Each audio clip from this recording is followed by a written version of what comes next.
Okay, so just want to quickly run through today's agenda. As soon as I figure out how, oh, there we go. Figure out how to get to the next screen set. So today's agenda, we'll have a quick welcome. I'll go through the guidelines and make some introductions. And I may even pick out a few of you just to introduce who you are as well. We may not get through everyone. We will introduce the topic, and the topic today is productivity. And just a little bit different to our previous formats, we do have two special guests. So we're just formalizing that we have guests in the room. We have previously as well. So we've got Petra Novakova and Mark Montalto joining us as our expert guests today. So they would do some short presentations just to help to introduce the topic and give you some tips just to kick us off.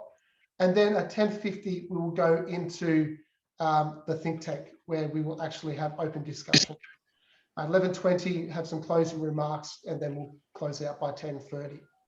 You know what? So now just quickly, guidelines for today. I changed it from rules. I think rules seems a little bit too harsh.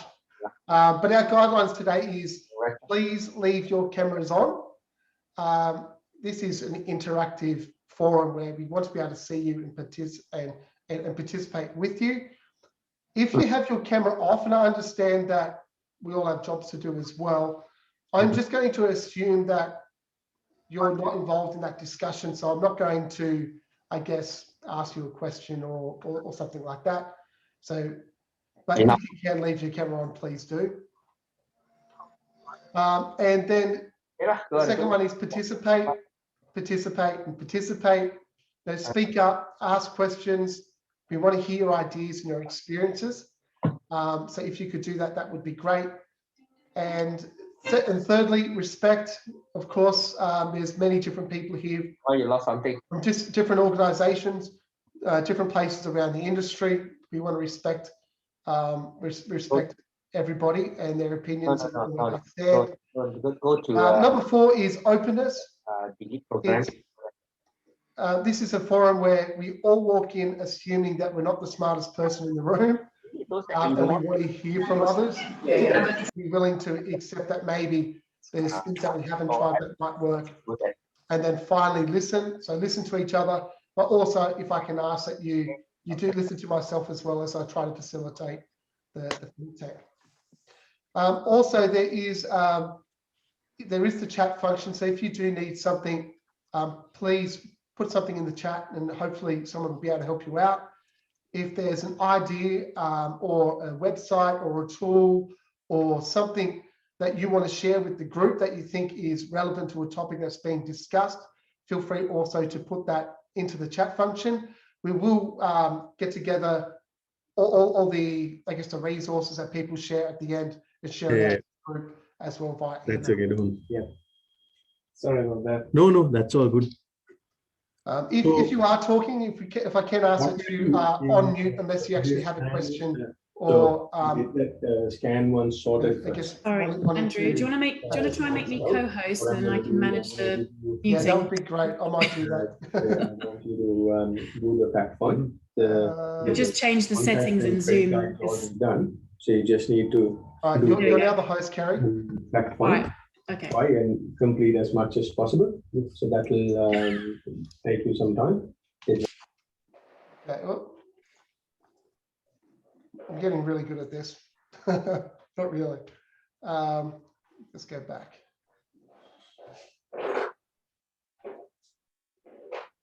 The other thing I will say is this is a relaxed forum as well. As much as we try to be professional, it doesn't always work, as you can see. So don't take yourself too seriously. So I'm just going to leave it like that for now. I can work with that.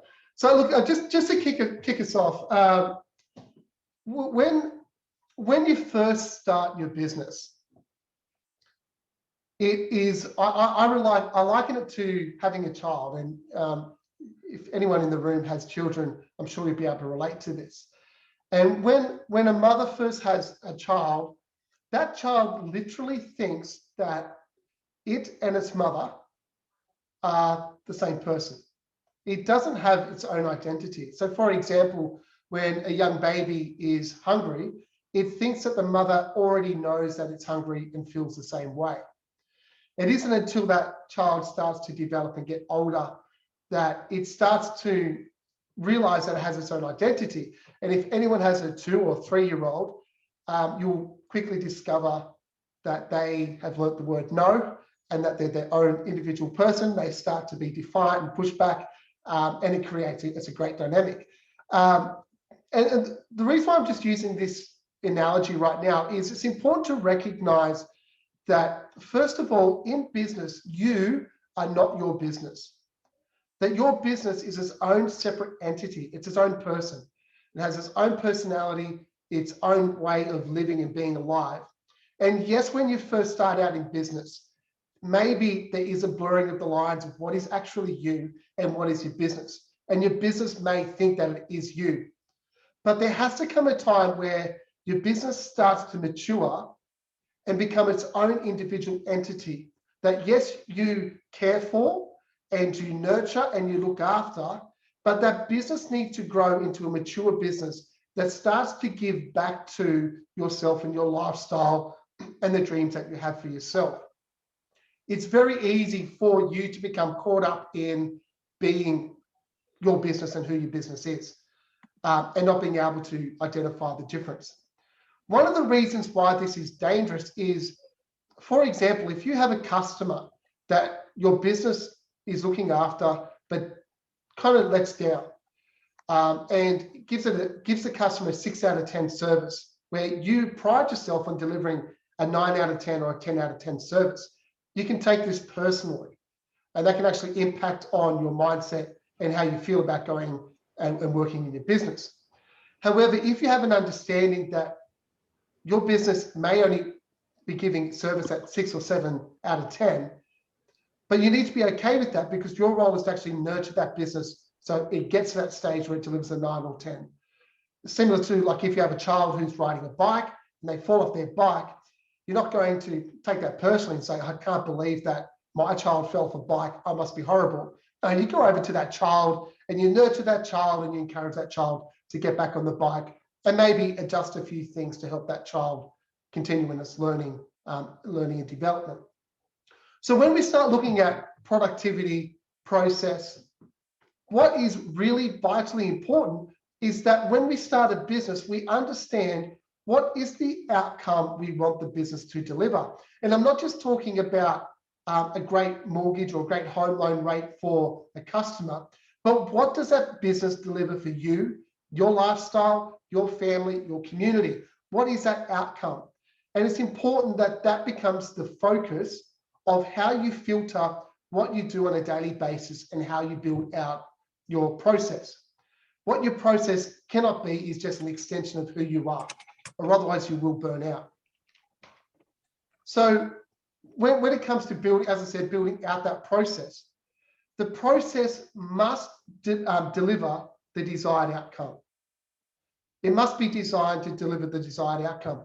I've done some coaching with some brokers who they come to me and they say, Andrew, I need more time back in my day. I want to spend more time with my family. I want to semi-retire. I want to not be the worker in my business, but the person who's managing my business. I said, great, let's have a look at your process.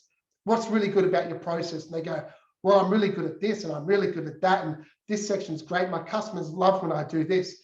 And I quickly recognized that all the good parts of their process have them right in the middle of their process.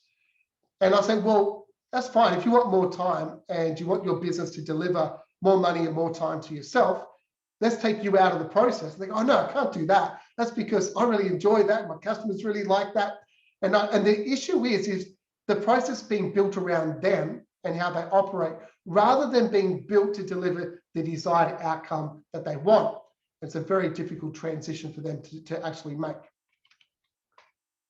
So after you've built out a process that actually delivers the outcome you want, the next goal is to actually manage people to that process.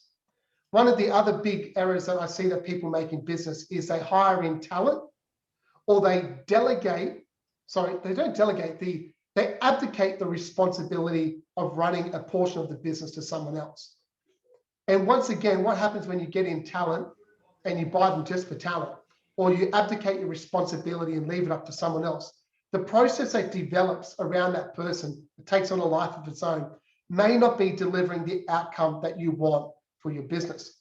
So it's important to, once you know what the outcome is, you design a process around that outcome, and then finally you manage people to the actual process that delivers the outcome. That's the only way to ensure that your business continues to get that outcome. Now, today, what we will look at is different ways and different tips and processes that you can actually run your process to deliver the outcome that you want, but also create productivity around writing more loans, per broker per month.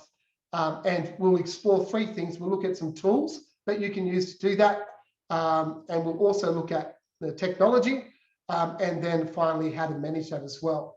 As I mentioned earlier on in the piece, we've got 2 special guests with us today who will do some short presentations around some of the things that they've learned from their experience, as well as the industries or the part of the industry that they work in and what they see and why these can help. And then, of course, we'll open up to the entire room where we'll start to discuss, I guess, some of the things that we've seen or that we've used that has actually helped us, and see whether it can help some other people as well.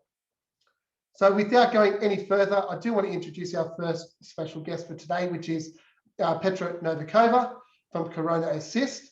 Now, I first came across Petra when she used to run the back office for a very large brokerage over in DY, and has since gone on to create her own virtual assistant outsourcing business.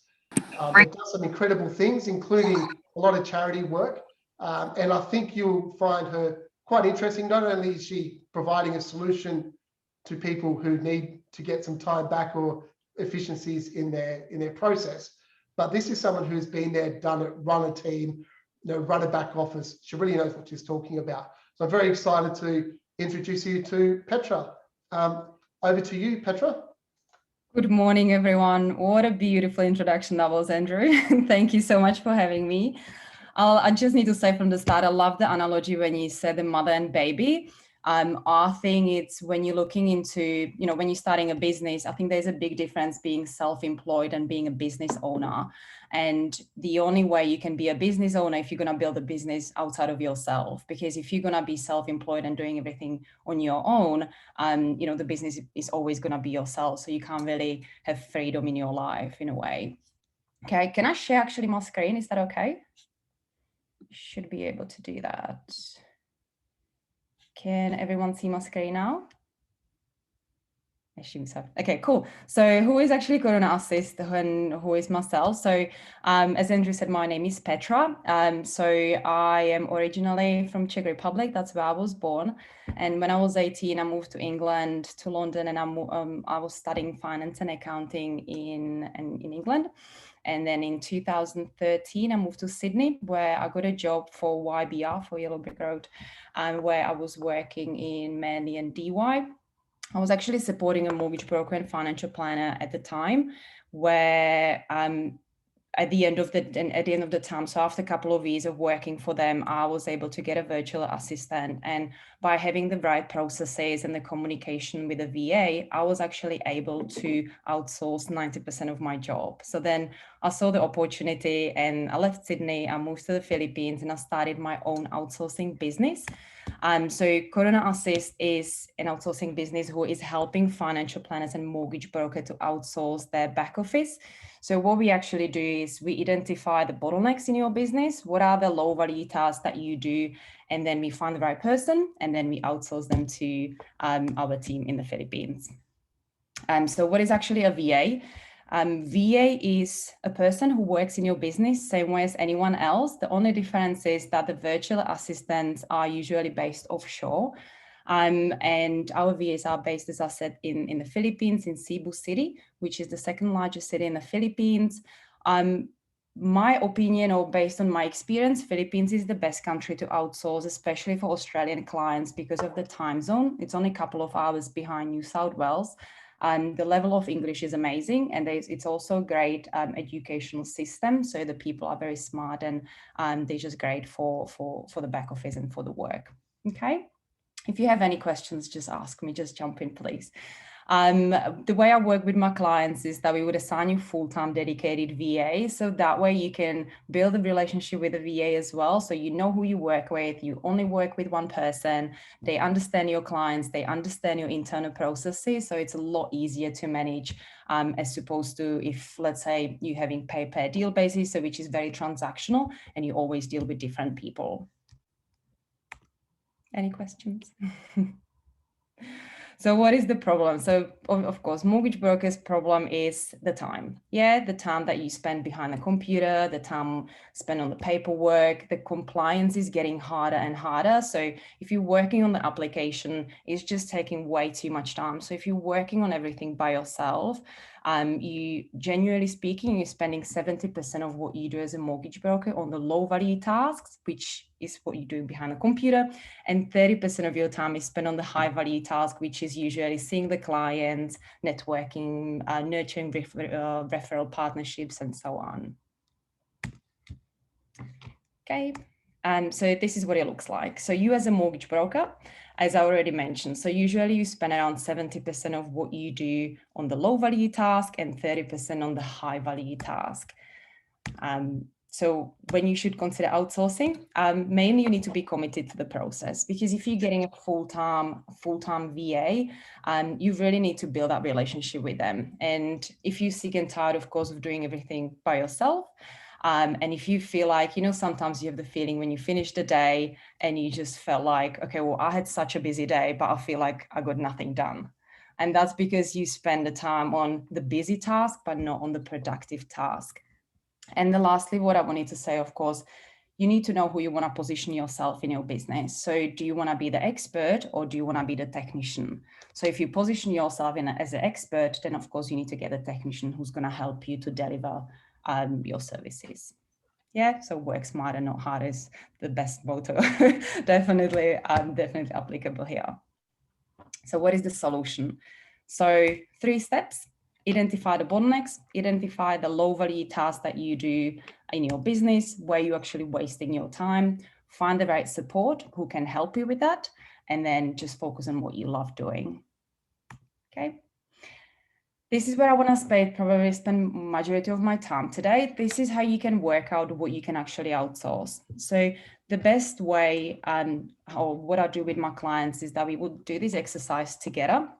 So I'm going to run you through it. I'll send you this after this call as well, so you can do it on your own. If, for example, if you've already got a support team in your team, try to do this exercise with them as well, because at the end of the day, you want to work out what your team is best at, what they enjoy doing, and then what you eventually you can outsource to someone else. Okay, so the way I would do it is I would work out how many hours the client actually works a week. So let's say you work 50 hours a week. And then you're going to separate all the activities that you're doing in the business. So on daily, weekly, monthly, and quarterly basis, and you put them into these 4 brackets.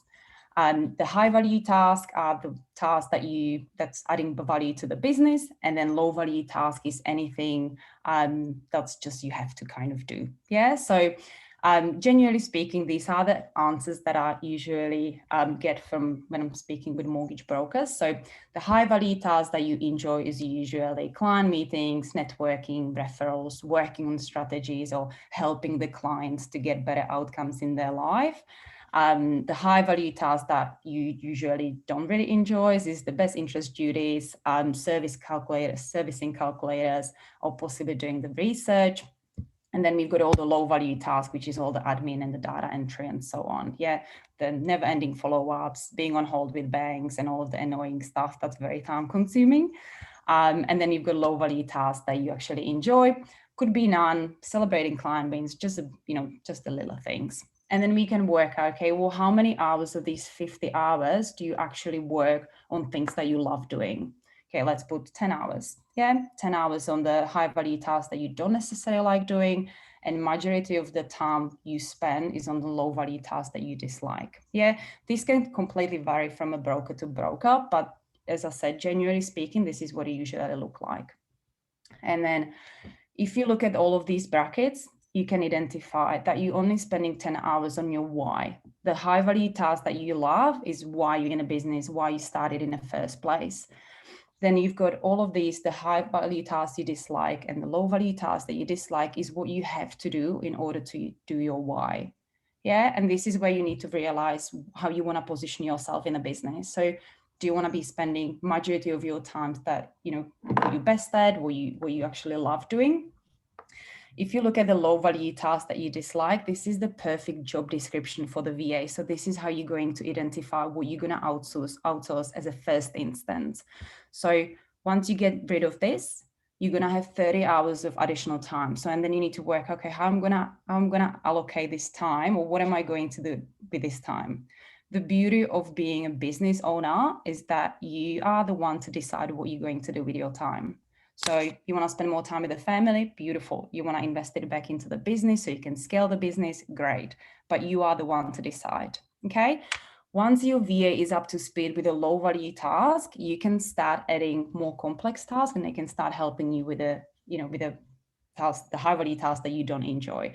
So the ideal goal is that you're gonna spend 90% of your time on the things that you actually love doing, okay? And then you can just see, if you're looking into numbers, let's say if you're gonna spend 3 times more time on the actually generating more business, what your business is gonna look like in the next, let's say 12 months. So as an example, if you're making 100K a year in profit, and you spend 3 times more, 4 times more time on generating more business, then you most likely can 4 times the business as well. Okay? Any questions here? Am I talking too fast? Feel free to ask questions, people. We've got time. Got plenty of time.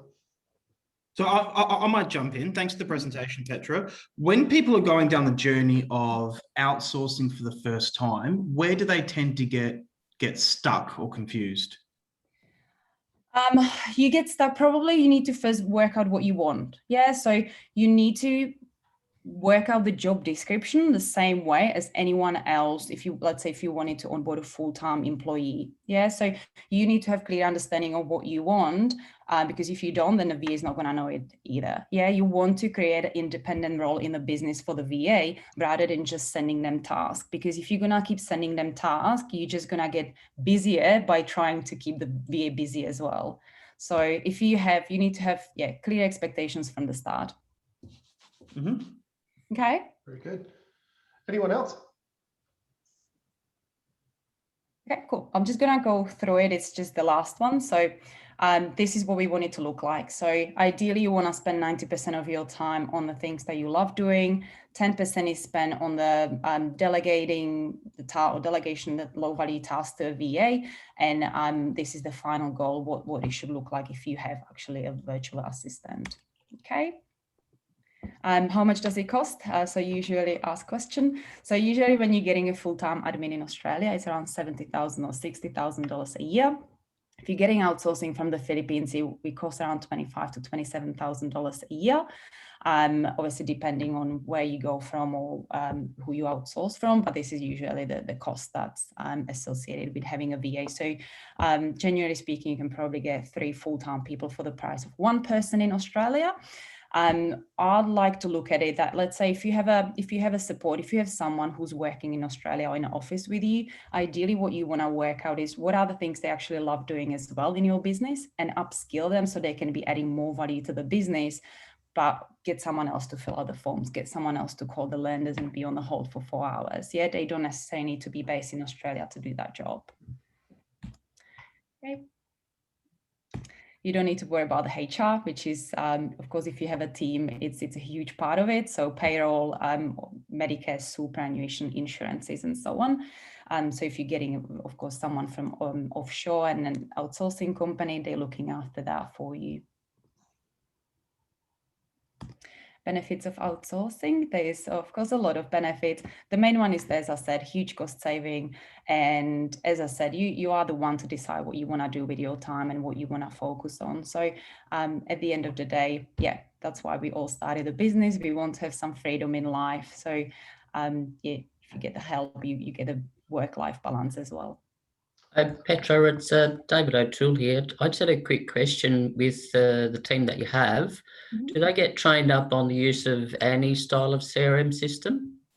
So we've got over 100 full-time VAs, and there are also team leaders. So when we onboard a VA, they assign to a team leader. The team leader is managing maximum of 10 VAs, and it's someone. So let's say if you, depending on what dealer group you're from or from what aggregator, we will assign your VA to the group where there is the most amount of VAs from the same aggregator, and then we would provide the training on the certain CRM. Okay. Yeah. If it was a Salesforce based, which obviously currently Podium is, then they'd be fairly used to the data hierarchy in Salesforce. Yes, so we will provide a training. So these are the expectations. So when you're getting a VA, you need to have the right expectations as well in terms of their skill set and what they can do for you from the day one. So when we're onboarding a VA, they need to have at least a bachelor degree and they need to have at least 2 years of experience in back office. They do not necessarily need to have mortgage broking experience. So when we onboard them, they go through training. The training's been extended from 2 weeks to 3 weeks now, and is based on the job description that you're going to provide us and based on your CRM, based on the processes. You need to still bear in mind that after the training, because the training is for 3 weeks, yeah, so they're not going to understand everything from day one. They need to get to the point. So that's why you're starting with the lowest hanging fruit, with the low value task and getting them up to speed as you go. Of course, the team leader is there to support you as well. So if they need any additional training, if it's a general process, it can come from us. If it's your internal process, of course, it needs to be coming from you. Okay, thanks so much. No problem. There is a question in the comments around security concerns, and I'd like to elaborate on that question first. So what challenges do you face with particular aggregators who may be, or license holders who may be concerned with the offshoring of information? And do you have any other security concerns, or how do you, I guess, address those? Yeah, I think the security is, of course, is the most important thing, because we deal with financial services, whether that's financial planner or mortgage broker, and with private data as well. So, and the way we are set up is that we've got our own network. So any VA that's logging into your data need to go through our network. So that's where all the firewalls and all the securities are placed. Also, every VA is using our equipment. So before they actually start working, the computer is already set up with LastPass. We need to be using LastPass with all of our VAs. So if you're sharing the passwords, they don't actually hold any of your llogin details. They can only see ... And there's also Time Doctor that's downloaded on the computer. And that, don't know if there's any avocado left. I'll just keep going, Petra. I think someone's just. all right. What is it? Okay, so yeah, so there is Time Doctor. The Time Doctor is taking screenshots every 2 minutes randomly. So we see what they're doing on the computer at all times, and also taking screenshots from the webcams as well. So these are just the top privacies that, or in the security policies we have in place. But if we're going through new aggregator or new dealer group, we always need to go through the compliance team. So we need to provide all the checklists and what's everything implemented from the IT point of view as well. Very good, very good. I can see you've got one more slide there. So. Yes. These are just some testimonial from our clients, but if you want to get more, I'll just leave you a link for our website, so feel free to just go on a website and have a look if there's anything that you're interested. If you need any help or any advice, you might even want to maybe do the exercise and try to work out where you can outsource, and then you can do a bit of window shopping for just to see what's out there. I'm more than happy to do that with you, so feel free to book a time with me if you need to. Very good. Quick question, Petra. Mm-hmm. How many hours does a VA work for a price of $25,000 a year? So they full time. So they will be following your working hours. So majority of our clients are based New South Wales or Victoria. So they're starting at 7 o'clock in the Philippines, which is 9 o'clock in New South Wales. And they're starting at 9 o'clock and finishing at 6 p.m. Yeah, there's of course lunch break and things like that. So it's standard 37.5 hours a week. A great question. Well, look, thank you so much, Petra. Look, we will get into this a little bit further on as well when we open up for discussion. But maybe just one comment for myself in response to your presentation, and I wouldn't mind hearing your response to it as well, is something that really stood out to me is this isn't an exercise of abdicating a responsibility to someone else. It's something which I've dealt with a lot in coaching brokers around improving their process. They say to me, oh, look, I need technology or I need outsourcing to fix my process. But when you actually sit with them, it's actually their process that's the problem. Actually, sometimes they actually don't need a tech fix or an outsourcing fix. They actually just need to have an actual process. And I think that's the same as in whether you have somebody in office who you're paying a PAYG income to in Australia, or if you're outsourcing, you still need to manage people to a process that you've created that gives you the outcome that you want. What have you found in, I guess, working with brokers who maybe just expect the virtual assistant just to fix everything? Yeah, it is challenging, but once you start actually working with someone who works remotely, you are forced to be building those processes. And I think what's also very important is the risk management, because no one can guarantee you, whether you're going to onboard someone in Australia or Philippines, whatever, no one can guarantee that the person's going to stay with you for 20 years. So you really need to build a process so then you can just take and plug in anyone ready to do it for you. So as long as the person understands what the outcome is, that's the main thing. Very good. Look, I'll give an example, which is a little bit tongue in cheek, but we can be tongue in cheek in this forum. I worked for a particular bank. I was working in strategy and operations during a time where they outsourced a lot of their processes overseas, thinking that it would fix some problems that or challenges that we're having. However, if you outsource bad process, it's still bad process. And as a result, it actually just got worse, because what they did lose was some of the experience of people who were figured out ways to fix their bad process or work around their bad process.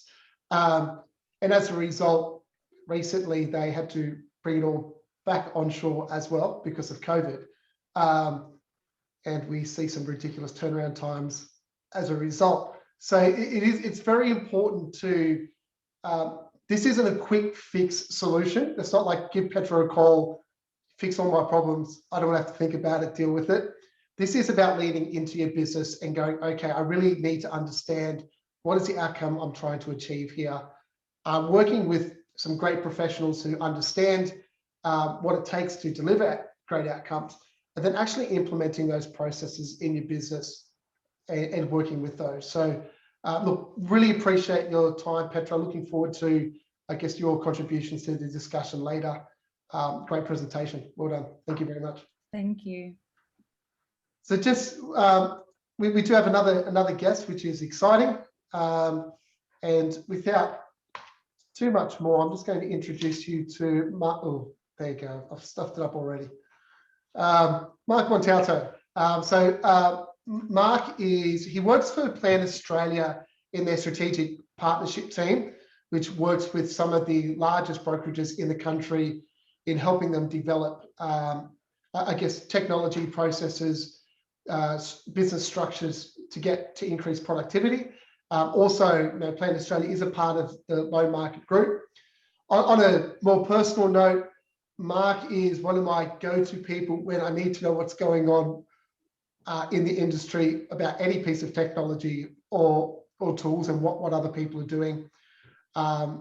He's got an incredible mind that's very strategic, and I'm really looking forward to hearing what he has to say today, and then also having him involved in the discussion a little bit later on. So look, over to you, Mark. Thank you very much.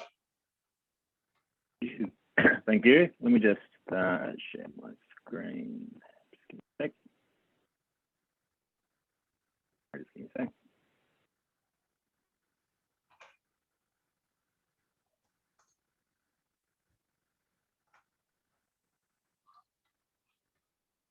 Might have to get you to share the thing, Andrew. Sorry. No problem.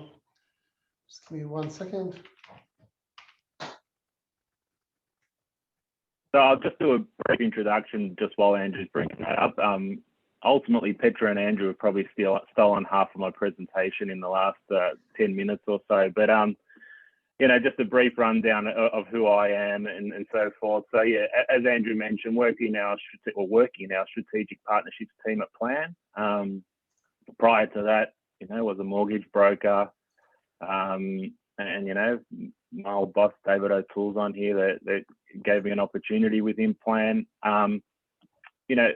Part of what I did as a mortgage broker in my previous life was we built a process to bring some efficiencies into our business. It was a business that had loan consultants all over Australia. We all did something completely different, and there's human element to stuff. So obviously we never tried to take that out of it, but because we dealt with clients all over Australia and financial advisors all over Australia, we needed to, standardize some processes and bring some efficiency into the business. We're all PAYG employees, so none of us were self-employed. So obviously our parent company needed to make sure we were as efficient as possible. So, this is the purpose of what I've talked about. I've got a really strong background in technology, being part of Plan, now Loan Market Group. Obviously Plan uses Podium and we've been using that for a while, and we're moving on to another software platform called My CRM for all the Plan brokers and Choice and Fast in the next probably 12 months. But this isn't you can do productivity and have these productivity gains regardless of the CRM software that you're using through your aggregator or that you've got within your business. This might offend a few people. There's no efficiency gains with Excel spreadsheets. So if you have an Excel spreadsheet to keep where your pipeline's at, there's no efficiency in that. So just try and find the tool within your aggregator software or something else that'll give you those efficiencies. You can go to the next slide. Thanks, Andrew.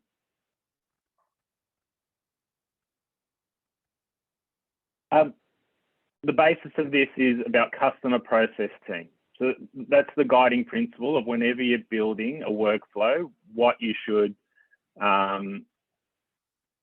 or a process or a productivity gain on what you should look at. The customer is the most important part of this. Everything else will come through it after, as long as you get the customer design part properly. So customers don't necessarily also need to be the end borrower. They can be your referral partner, they can be an accountant, whatever, any referral partner can be a customer. So you have to think of the process in their view as well, and how you want to keep them updated along the journey, and what you want to do to streamline that process. Always have in the back of your mind, we'll get to how you do the design later on, but what would a customer want to know during the journey? Do they want to know that their loan's approved? Do they want you to keep them updated? What is there that you can do in terms of that to help streamline that process? And with anything, and no doubt everybody on this call does it, you're just going to focus on good customer outcomes. Next slide, thanks. The process. These are the processes that are standard in each of the journeys. So what is it that you do that is, I like to use the word standard, but no single loan is completely the same. But what is it you always do that you can think of, or how can we streamline that process? Where is there some duplication? Is there anything that you do in your process that you're doing, an admin person's doing, you're getting an outsourcing person to do, because that's just inefficient. That's not productive. A clearly defined process, and I think Petra mentioned this before, you're not going to have the same staff in your business for 20 years. I mean, it'd be nice. Sometimes it happens, sometimes it doesn't, but a clearly defined process will also help as a training guide for new staff. And that seamless customer experience that requires minimum manual involvement for low value activities is what you need to look at on how can you get someone else to do it, or an outsourcing company. Next slide. Team. This is the backbone of any process that you build as well. Does everybody in your team know what their role is?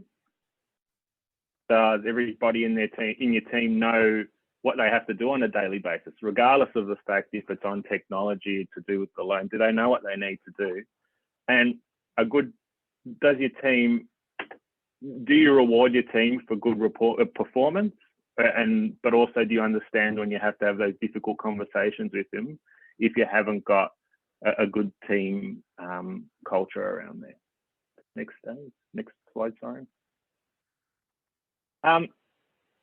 This is probably a tip that I always, and I know there's Tim on this call as well, I saw him before, but one thing that we've kind of seen along the way is when you're designing a process, make sure everyone or every role in your business is included in the design of it. Don't you decide how you're going to do it and you're going to say, all right, well, the admin people do this, someone else does this. Everybody needs to be involved in the experience, because what will fail from any productivity gains is people will find excuses not to use it.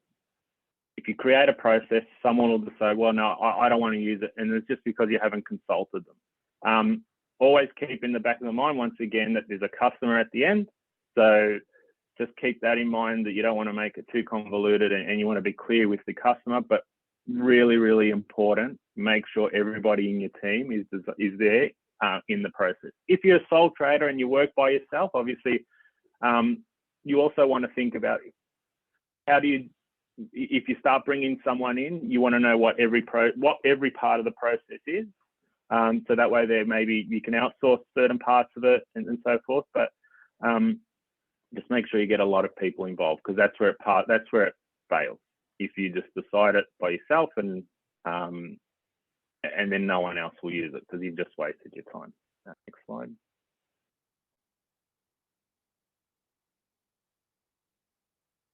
Considerations for your process build. So in the back of your mind, you probably need to think of a couple of things. What do you want to happen?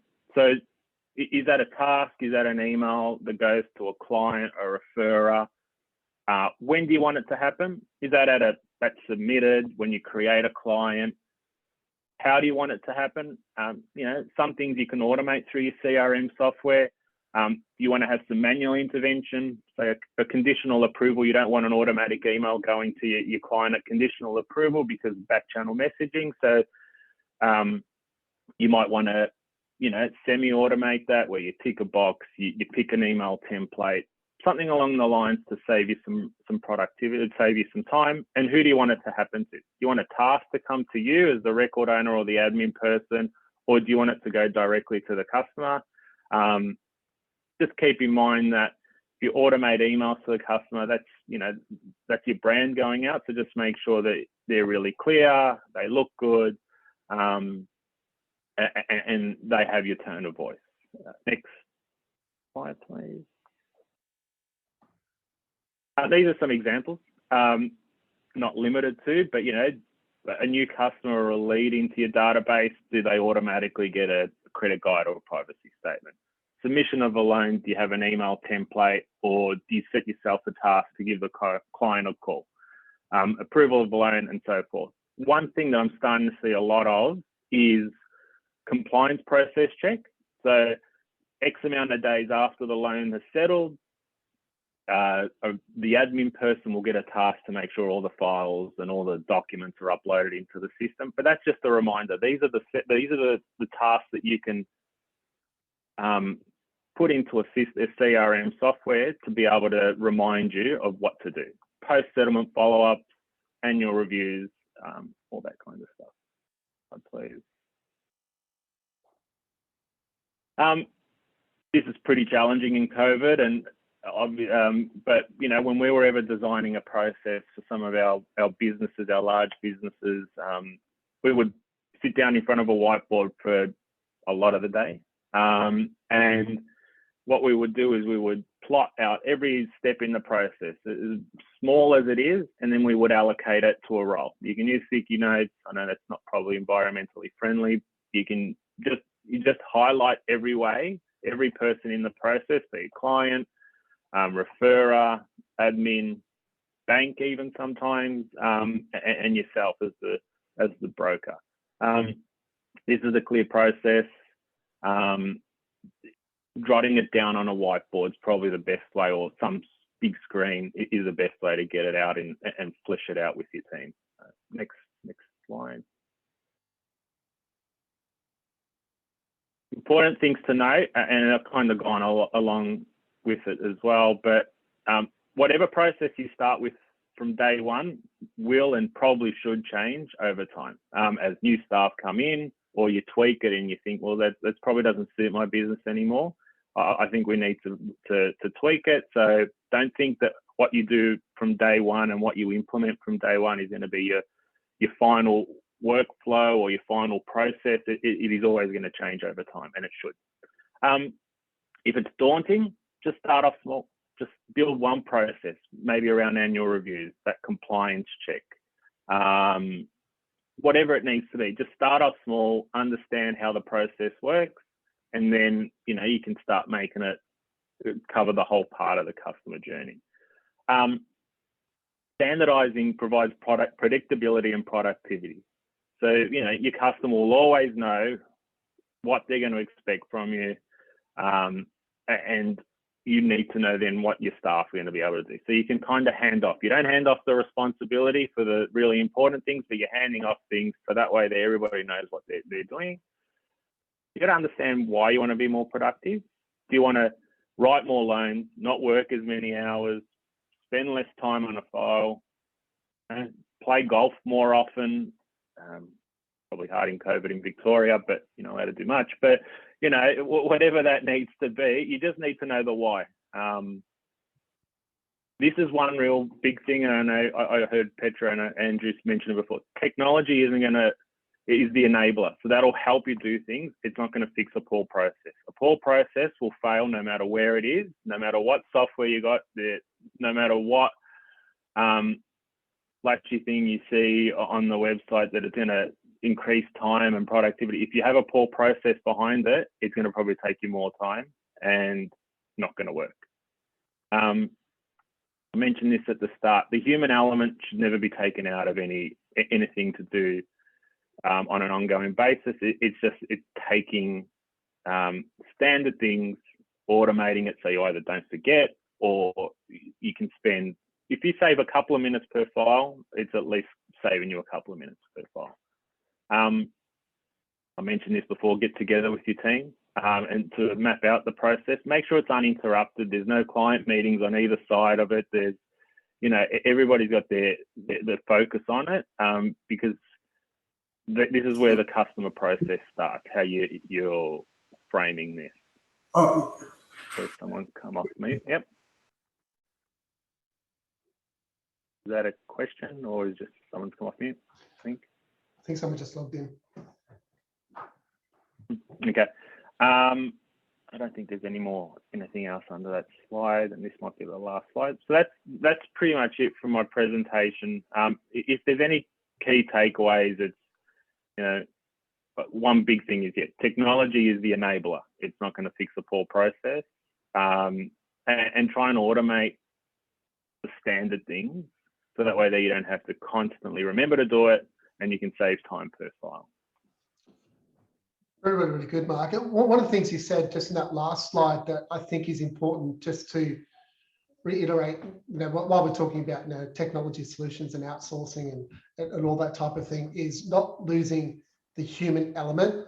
And probably just to, I guess, expand on that a little bit, when I'm providing coaching services, I talk about something I call the Golden Goose. So the Golden Goose is that part of your business that sometimes it's hard to define, but actually lays the golden eggs and makes you successful at what you do. And it's very different from business to business. So yes, we're all doing home loans or commercial loans or asset finance or financial planning, and everybody apparently does exactly the same thing, but we don't. There's some very unique things about the way each of us does business. To give you an example, I was in the office of a broker up in Newcastle, and we were having a coaching session when one of his staff walked in and said, look, Mr. Smith is on the phone. He's wanting to buy a new car. He wants to talk to you first. And he goes, Mr. Smith, he goes, I was just talking to Mr. Smith 3 months ago. Why is he wanting to buy a new car? Put him on the phone.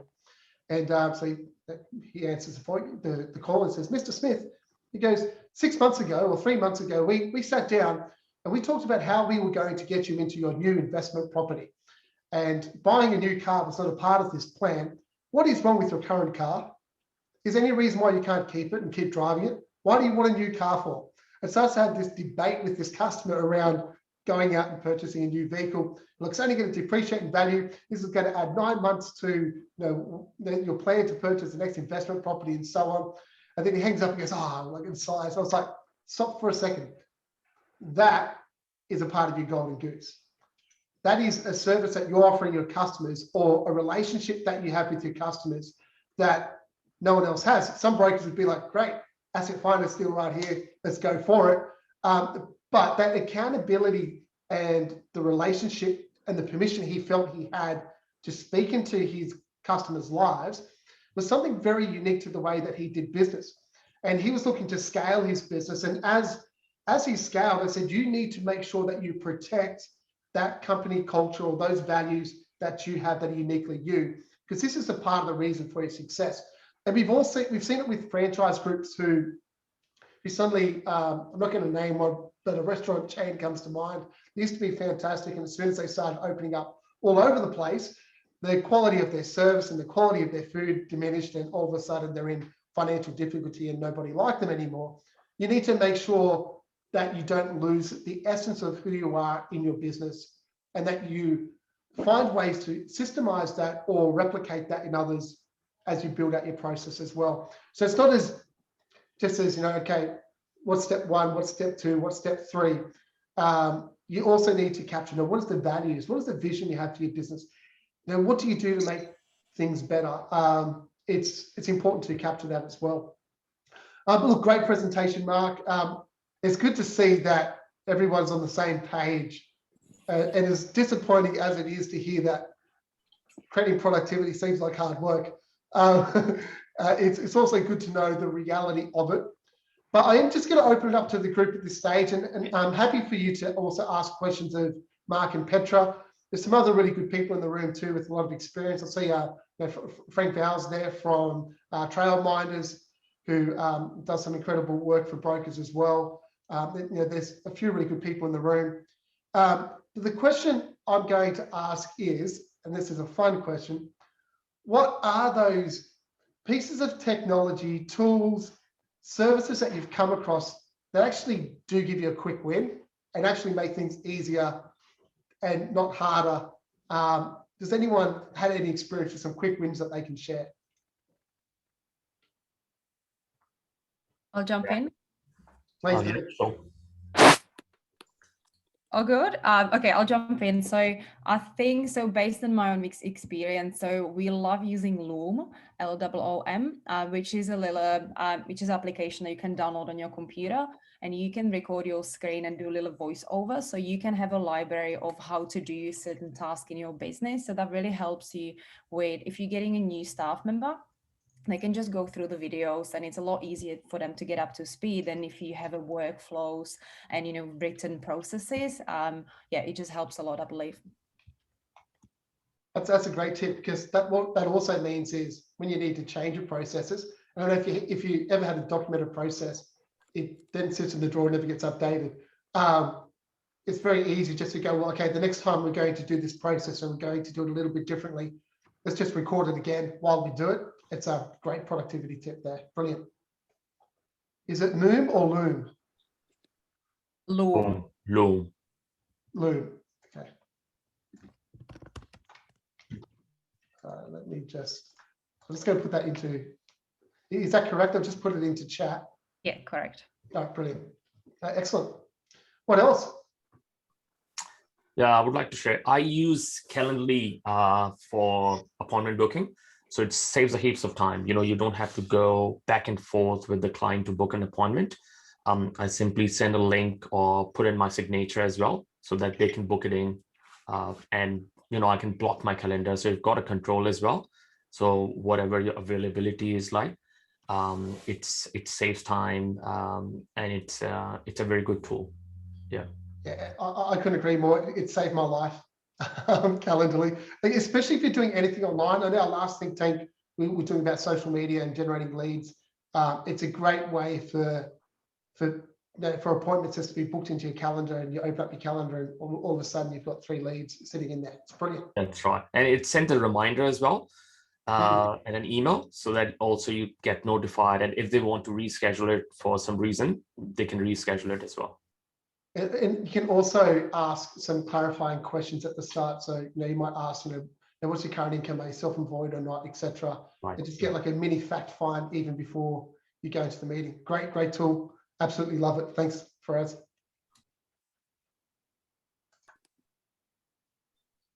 What else? Or does anyone have a question about, I guess, a pain point in their business they would like some support or help with from the group? Can I have a crack, Andrew? Go for it, mate. So, hi everybody. Andrew Schooley. Steve's my boss, by the way, so I've got to be nice to him. He'll say nice things. We've done some work. Well, I've done some work with the top end of the Nectar Mortgages team recently, and we're building that out. But what we found when it comes to your processes is it makes sense to talk in 3 different stages. There's a data collection stage, and that can be outsourced or organized or run, which I would call primary. So I've got primary, secondary, and tertiary admin. Primary admin is a particular role in your business. Andrew's done previous think tanks, I know, where he says, how do you focus on which deal to look at? Well, you focus on the one that gave you the supporting docs, right? So there's a particular way to collect the data, and that can be systemized, but that's a primary admin role. Once you've got it back and you've assessed it, you know what you want to do, you've got to get the thing through to lodgement.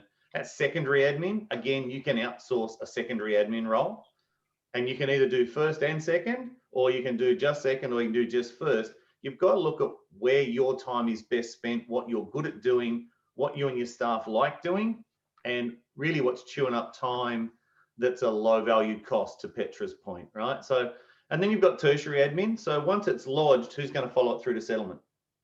Now, the first 2 tasks I find really easy to outsource. And we have options in play within the group around that.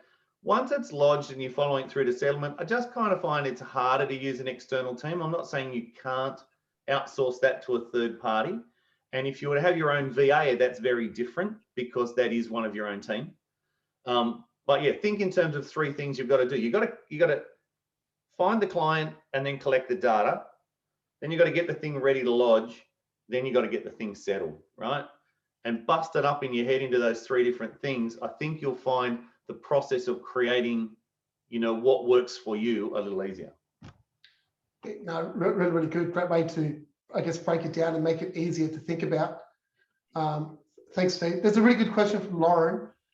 She said, yes, is there a way to send emails from me, but me not actually sending them, without giving full access to a support staff?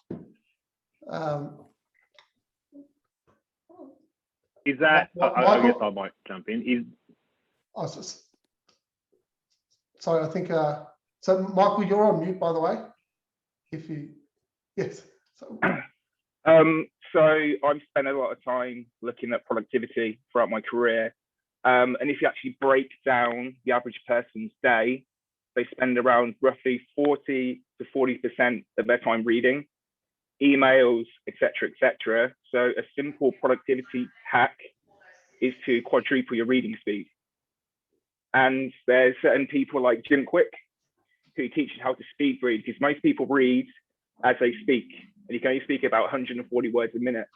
But when you train yourself, you can actually read about 4 to 1,000 words a minute. So if you can do that, then what will take you 30% of your day will take you 5% of your day, and it's free. So the human mind is a great productivity tool.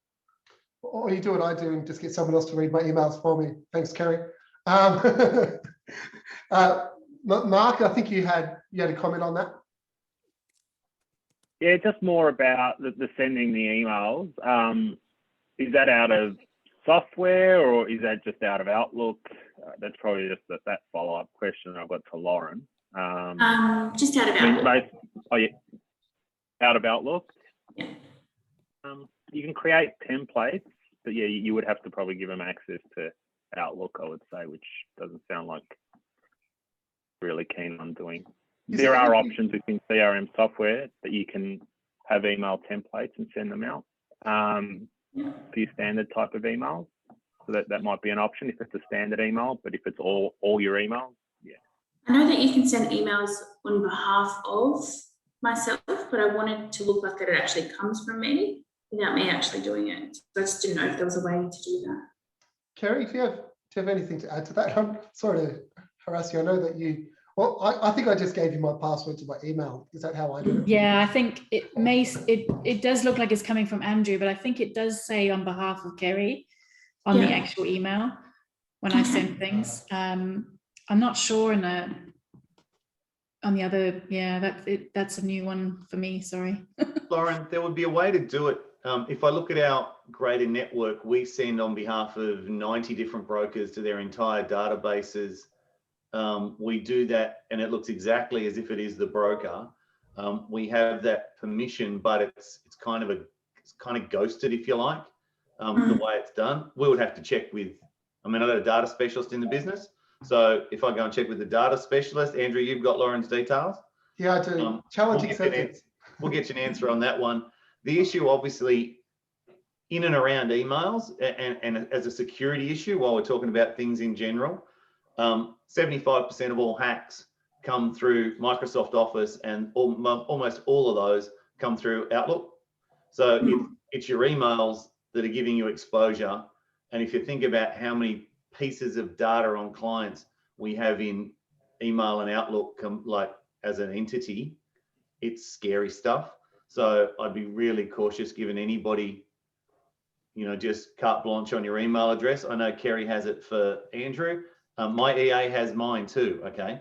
But that's a particular relationship you have with somebody. Two-factor and some other things will limit your risks, but it's always risky when somebody else has got your email. Yeah, no worries, thank you.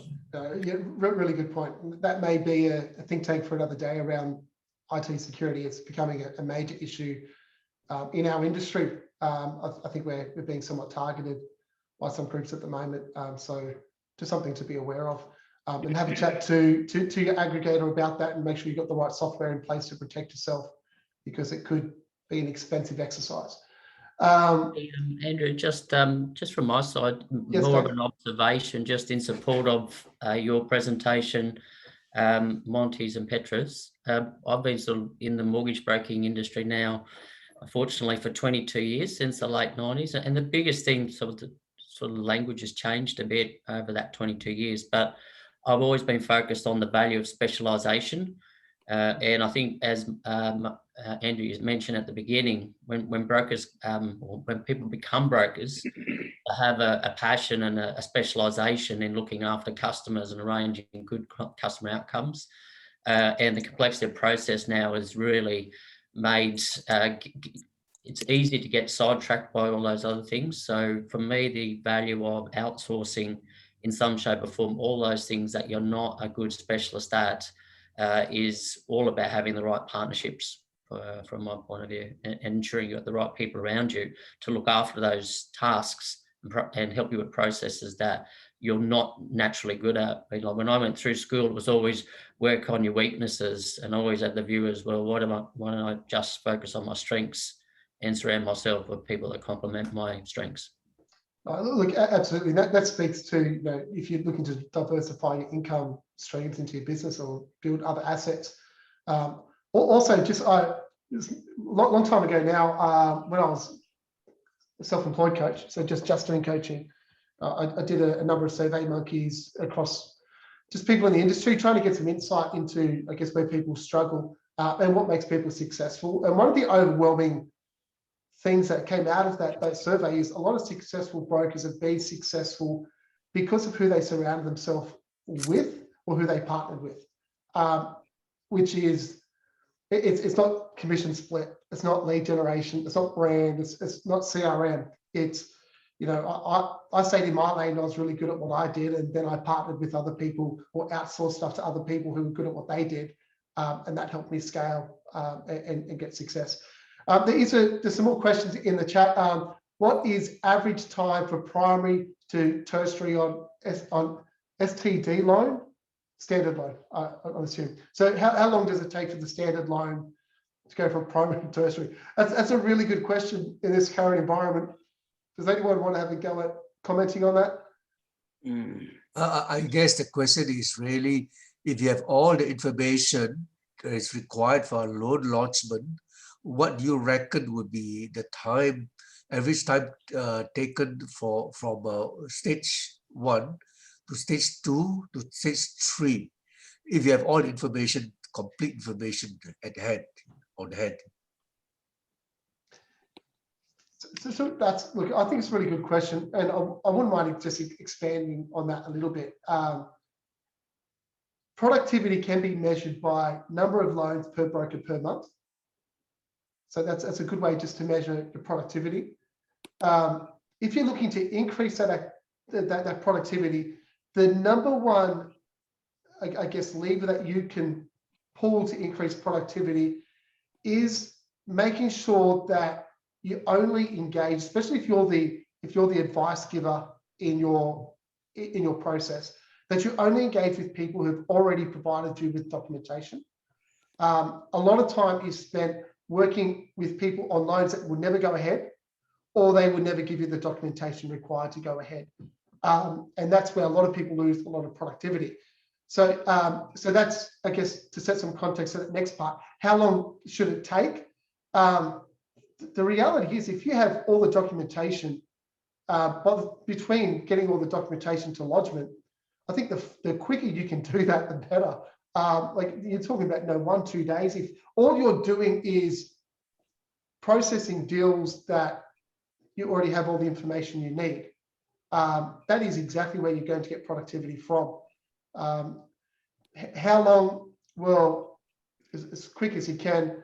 I think the biggest challenge that we have as an industry right now is that next part, when you submit the deal, how long does it take for it to get picked up, looked at, approved, and then how long does it take to settle? Anyone would have got fixing that, go for it. But I think we're all in the same boat. That really good question. Thanks, Ian.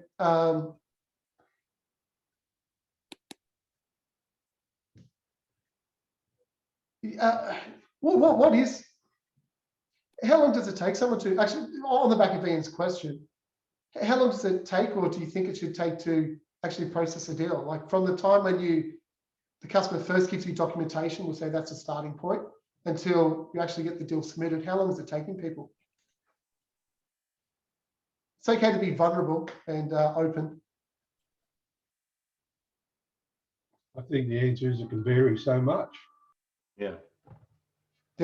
What type of things come into play, do you think, that could potentially vary?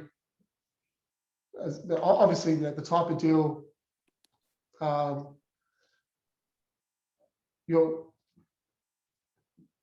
anyone? I can pick a volunteer if you like. I'll go. Yes, Luke. Thanks, mate.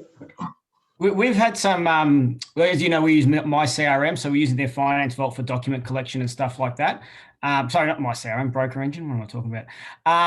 We can turn around a simple PAYG refi dollar for dollar within 48 hours of the docs hitting us, because that's fact find everything. We're using cash deck, so everything's there, and then straight through to Podium, push out the compliance. But then our complex refi, self-employed, we could be talking 3-4 weeks from when we start getting documents. Tax returns aren't right, letters from accountants, check the credit report, other entities that we need a letter for, or tax returns. So it does vary a lot, but yeah, obviously the quick and easy ones we can turn around in 48 hours, which is good, because that's what we're trying to focus on, is getting the easy ones straight in and done and settled as soon as we can, so we get paid. Really good point. Like, back to the point around specializing, Dave. Who is your ideal customer? Like, if so for example, I know a particular broker, they may be on the call, I don't know, who only does first homeowners. That's it. Won't do a refi. Sends refis to other brokers, which is a bit different, but just really enjoys the process of taking first homeowners through that first purchase. And then he'll also show up at their housewarming barbecue, and he's created this incredible community where he sells his 15 to 20 mil per year, and he's quite happy. To your point, Luke, and I know we've had this conversation recently. as in if you could write 20 deals that are processed within 48 hours in a month, rather than focusing on those 5 complex deals that only make as much money. Because this is the other way to measure. So I want to give you a formula. I'm going to put it in the chat. So distribution times productivity times revenue equals, and it gives you a dollar figure. So distribution is how many distribution points does my business have that actually brings in leads? So that could be measured by number of brokers or referral partners or your distribution footprint. So you might have 2 brokers who have their own referral partners that bring in business. Their productivity is how many deals or transactions per month per broker. So it could be, each broker does from those lead sources do 3 deals per month. And then the last measure is how much revenue do I generate per transaction? And this will actually give you a dollar figure of approximately how much money you can earn per month. And then when it comes to, okay, what changes do I need to make in my business that's going to generate more income, is first of all, the easiest way to change that is increase distribution. Okay, we're going to bring on 50 more brokers. And we see that with aggregator groups. They just go, let's go recruit. And we're just going to have 900 brokers who settle $500,000 a month. I think the industry average is 850,000 or something like that. So they've just gone for the distribution lever, but you can increase productivity as well, which I think is important. But the other piece which sometimes gets overlooked is revenue per transaction. And what tends to happen as the business gets to about 3 to 4 years in, is you start to get all this return business of people you spoke to in the first couple of years who are looking for a secondary need. So increase their loan, purchase a car, swap product. And a lot of these transactions, they're still transactions in your business. They take up almost as much time, or you start attracting complex deals or self-managed super fund deals, or there's a government grant that needs to be applied for. And all of a sudden, the number of transactions you can do in a month decreases, but also the revenue per transaction decreases. And I'm sure some of you have felt this way, where suddenly you go, I'm working harder than I've ever worked before in my business, but I'm earning less money. What's going on? And part of that is you're not looking at revenue per transaction. Some of it can't be avoided, and that's where I think you look to outsource, or you buy an admin person. And what that does is it gives your business a fixed cost for productivity or for that process, or someone who just looks after maintenance in your business or whatever it might be. And then you start to actively target the customers that you want, that's going to give you the revenue that you need, or start cross-selling. Because that then says, okay, if my limit is I can only do 20 transactions in a month, but I can turn that 20 transactions from $500 per transaction to $600 per transaction, all of a sudden I'm making more money. So really good example, Luke, where just while we're talking about productivity is, deal type is important in your business. And maybe one of the ways that you can be more productive in your business is to say no to a particular type of deal or a particular type of customer. That was a long way around to get to that point. Gunjan, you mentioned complexity of deal. Yeah, look, I think that's spot on. But if you become a specialist in a particular type of deal that no one else wants, well then, that's also blue ocean, an opportunity to make money. And Andrew, I think just adding on from what you were saying there for Luke is one of the things we spoke about the other week around the concept of monetizing trust. So effectively, if that client does come to you and they want you to help, but it's not your core expertise, that's where having the right partner come in. So you don't say, no, I can't help you. Go find somebody else. Say, yes, we can help you. Partner I'm going to get to help you, whoever that might be. So the fact that they've come to you asking for your assistance, if there's a level of trust already there, you just got to have the right partner to actually execute on that transaction. They still remember you for that. They still come back to you. Yeah, no, really good. Dave's referencing in one of the other think tanks, we came to the conclusion that if our industry was majorly disrupted by technology or by something. And mortgage broking was no more.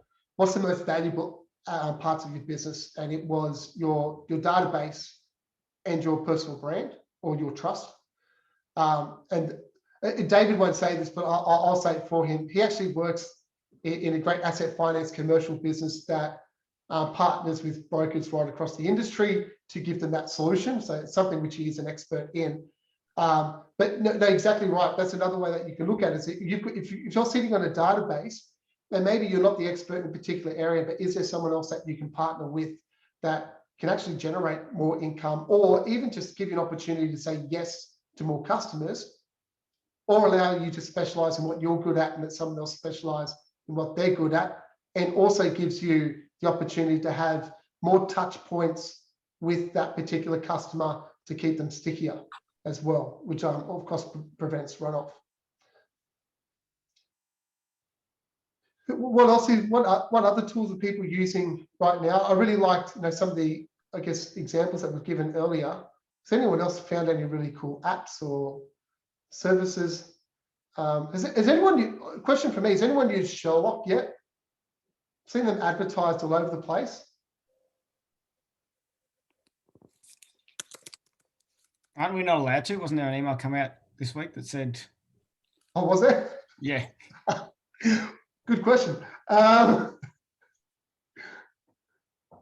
Depends who you're licensed under, Luke. So one of the other major sub-aggregators within Plan, I can tell you, has pushed back and said, I run my own ACL, I'll do what I want, and is happy with trialing Sherlock. They're 6 weeks in. They said it's still pretty clunky at this point in time, so it's not where it could be yet, but it has the promise of being a good engine, and I'll get more feedback for that. So Andrew, I can always pass that back. My other favorite productivity tool is always Memo Mailer. For all of you that want to that are out and about and seeing clients or doing things, and you want to leave yourself a message, use Memo Mailer. It records your voice and emails it straight to your inbox. And if you've got a PA, to Lauren's point, if your PA can see your email, she'll get it. But you can, it's free service. And if you pay a tiny amount, it'll email you and your PA. So it just means you've got voice recording of what you wanted to do. Saves me heaps of time.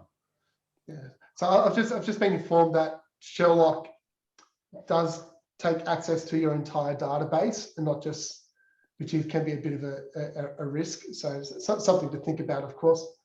But look, one thing I will say in this particular forum is I want to encourage everyone to be more open in sharing best practice with other people in the industry, and don't be afraid. Like I'm going off script here, but I think it's an important message. I've had the privilege of working in banking for aggregation, for franchise modeled ACLs. I'm not naming names. So I've kind of worked across the entire industry. And something that I've noticed is there's always a little bit of a reluctance to, well, we don't want to share any ideas and we want to keep everything to ourselves. And I guess some of that changed when the Royal Commission happened and the industry kind of came together and said, actually, we need to come together, otherwise we're not going to survive. I think even on a broker to broker level I don't see anything wrong with competing with people rather than against people. If there's something that we can do better as an industry and that we can actually get better at looking after our customers as a whole, it's actually going to ensure the survival of the industry. And I think it's important that we recognize that and put that first above, that this is my slice of the pie and I want to keep it.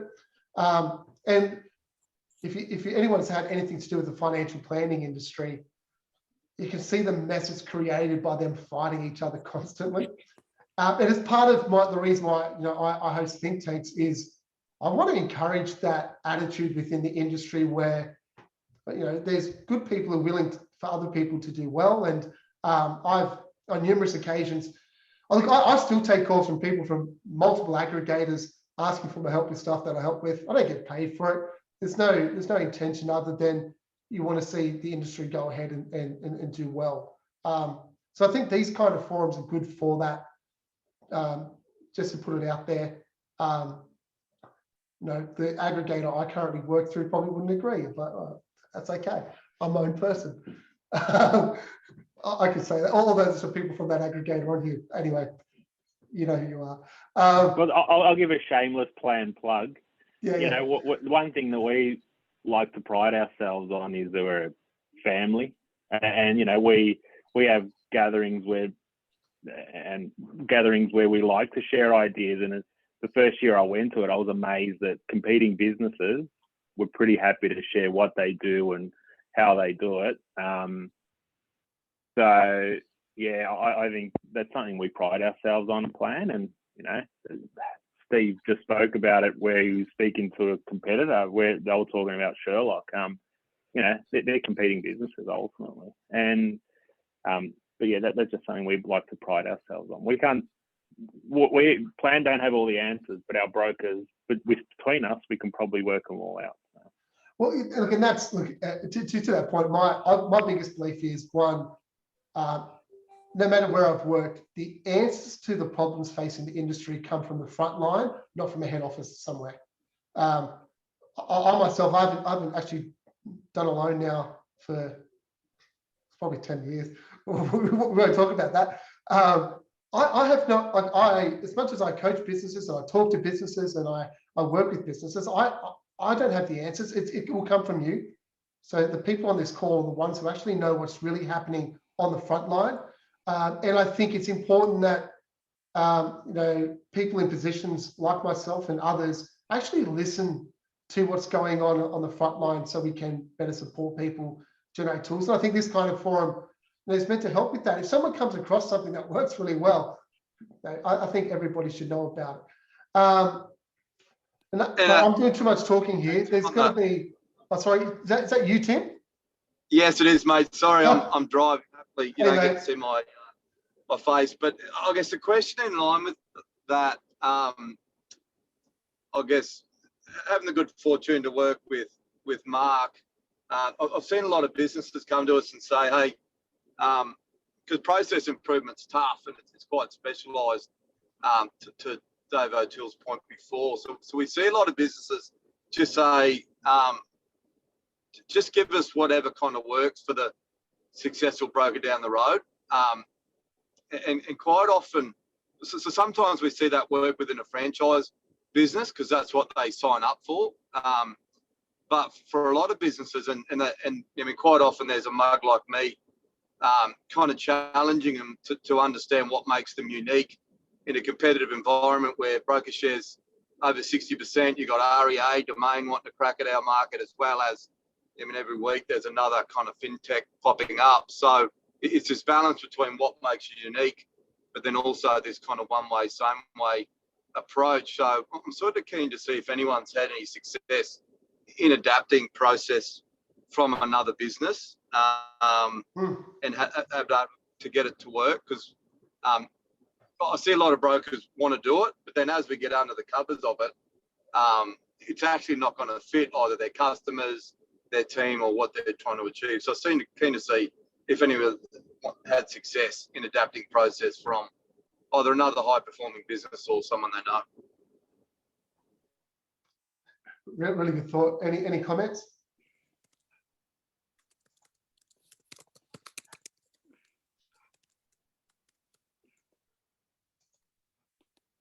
I've got an opinion. I'm with you, Tim. I don't think it works. And you see it, it's not just in our industry, but across multiple platforms where, there's a really good video to watch by Simon Sinek called The Golden Circle. Highly recommend it. And it talks about, businesses start with the why, then talk about what they do, and then figure out how they do it. Then what happens is someone else looks at that business and they go, oh, that's how they do it. So they're going to do it the same. So it looks the same, but because the why is different, it doesn't work. And it's back to that point I made around the Golden Goose point. Just because something's working for another business doesn't necessarily mean it works for you. And that works both ways, as in don't look to copy someone else to try to get their success, but also if you're really passionate about something that's working for you, double down on it. It's okay to be different. It's okay to do things a little bit differently. And make a unique business, make it your own. I think that's really important. And your success will come from being authentic in the way that you do business and the way that you deliver. It's not going to come by copying someone down the street. Look, actually, in our business, and I might get in trouble with Steve for saying this. We have both options. So we've got franchise, which is business in a box. Everyone kind of copies the same thing, but we always found it challenging where people would come to us and say, well, I really love your culture and I like tool 1 and tool 3, but I don't want the whole kit. And it's part of the reason why we developed the what we call broker brands, which is bring your own brand kind of option where, okay, well, you've got your own IP, you've got your own way of doing things, you've got your own journey, business, entity, logo, etc. Well, okay, how do we partner with you to help you build what you want to build? And I'd say on this call, most businesses are very different from one to the other. Even in franchise, probably I'll pick on Aussie because I work there. Aussie is probably the most successful business in the box in our industry, where every store looks the same. Everyone follows the brand guidelines. The processes are identical. But even from business to business within Aussie, they're all very different businesses. And I know there's probably some guys from Aussie on the call, and I'm sure you've experienced that too. Which also points to the fact that just because you import the process from somewhere doesn't guarantee success. Not every single Aussie franchisee, for example, has the same level of success, although they have the same tools. Is a really good point. Look, I think we need to end it here.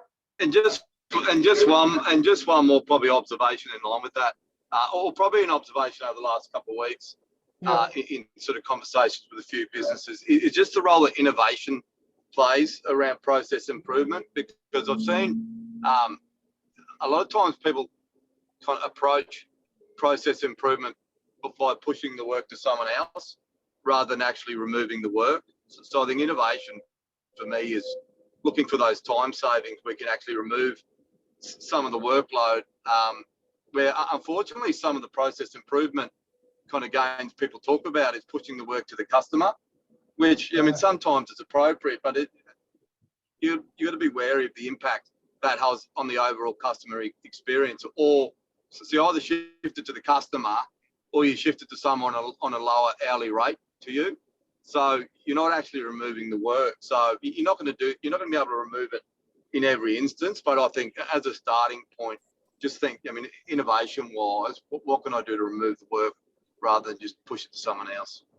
Yeah, it reminds me how Blockbuster had an opportunity to buy Netflix for $50 million and decided not to because their customer survey said that customers would rather have the opportunity to bump into someone they knew at a store. They like the tactile feel of picking up a DVD cover and to buy popcorn on the way out. But in the end, laying in bed and pressing one fucking button kind of defeated Blockbuster, didn't it? The process has to make it easier for the customer. And if you try to push the work back onto the customer and you make it difficult for the customer to deal with you, so I think sometimes around fact finds or how that process works. If we're going to be disrupted, it's going to be because somebody else out there makes it easier for customers to deal with them. So when we innovate, we need to innovate for the purpose of supporting and helping our customers first, not helping and supporting ourselves first. Really good point, Tim. I think that's a great point to finish on. But look, thank you so much, everyone, for joining today. I will send an email out with some of the, I guess, the points from some of this discussion. I encourage you to reach out and talk to other people on this call. So if you liked what something that Petra talked about, or Mark, or David O'Toole mentioned some things, or take this discussion outside of this forum and continue to have chats with people. And likewise, if any of you just need someone to bounce an idea off, I'm always available to have a chat where I can. Happy to have a chat as well. But look, thank you so much for joining. Have an awesome week. Hope you've taken some value out of this. If there's any way that you feel that we can improve this forum, happy to hear back some feedback as well. So thank you very much, everyone. Take care. Have an awesome week.